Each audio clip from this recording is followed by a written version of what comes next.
טוב, אנחנו כטוב ליבנו ביין, חזרנו למלון, אני לחדר שלי ושרית וענת לחדר אחר, ובערך בחצות או אחרי חצות פתאום מצלצל לי הטלפון בחדר במלון, ואז בצד השני מישהו, קול מוכר, שואל אותי, אתה רוצה לדבר אנגלית או עברית? אמרתי, אם אפשר עברית, וזה היה אימת שקור.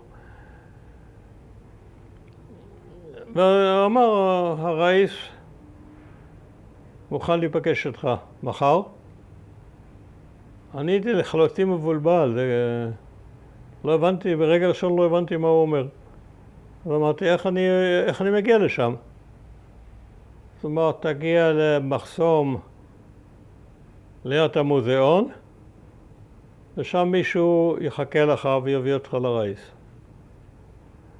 טוב, אני חושב באופן קדחתני איך ומה לעשות. ואז נזכרתי בעיתוני הגרמני הזה, שבכלל עורר את העניין, ושנתן לי את מספר הטלפון שלו, טפן אליו אחרי חצות, הוא אומר, אני מחר הולך להיפגש עם ערפאת, אולי אתה רוצה לבוא איתי. והוא עונה די בקרירות, ייתן לי לחשוב על זה. אחרי 10 דקות צלצל הטלפון בפראות, הוא אומר, אני ישנתי, אני לא הבנתי מה שאתה אומר. בטח אני רוצה לבוא איתכם. בואו ניפגש. אני אקח אתכם מהמלון. הוא בא למלון עם צוות שלו, אוטו שלו, אנחנו לקחנו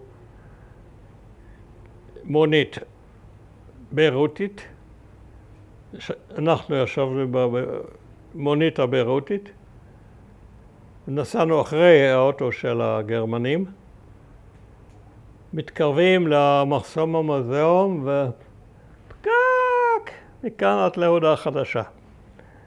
למה? מפני שהסכימו הצדדים יום אחד לפתוח את הגבול, מפני שהיו בביירות מהמזרחית, המון סוחרים נוצרים שהיו להם עסקים במערב. והוסכם לפתוח את המחסום לכמה שעות כדי שאלה יוכלו לטפל בעניינים שלהם. ואנחנו בפקק ענק של כאלה.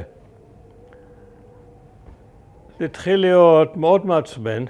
הנה אנחנו תוך פקק. פקק שכבר לא אפשר לנו גם לחזור, אילו רצינו, היינו לחוצים בתוך הפקק. בכל זאת, זה די מפחיד. להיות בפקק כזה, הולכים לקראת ארץ לא נודעת, ולא הייתה לי כבר סבלנות, וגם לשתי עיתונאיות לא היה סבלנות, אז אמרתי, אני אלך לגרמנים ואני אבדוק מה אפשר לעשות. אז אני הולך לוקח את הגרמנית, את ראש הצוות, אנחנו מתקרבים ברגל למחסום. נדמה לי שחזרתי ל-48, ושיש שם אנשי אש"ף שנראו בדיוק כמו הפלמ"חניקים ב-48, פרועים, זקנים, מדהים, איך שבא להם. וזה נראה די מפחיד. לא ראיתי שם אף אחד שאני מכיר. היה די מפחיד. חזרנו לאוטו, חיכינו עוד קצת, ולא הייתה ברירה. אני נכנסתי לאוטו של הגרמנים. לא הייתה ברירה, ולאט אנחנו מגיעים למחסום.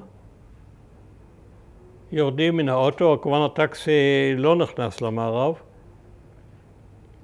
ומה אני רואה במחסום? ברגע ראשון לא רואה כלום, אף לא מכיר את החבורה הפראית הזאת של לוחמי אש"ף. לא רואה שום אדם שאני מכיר.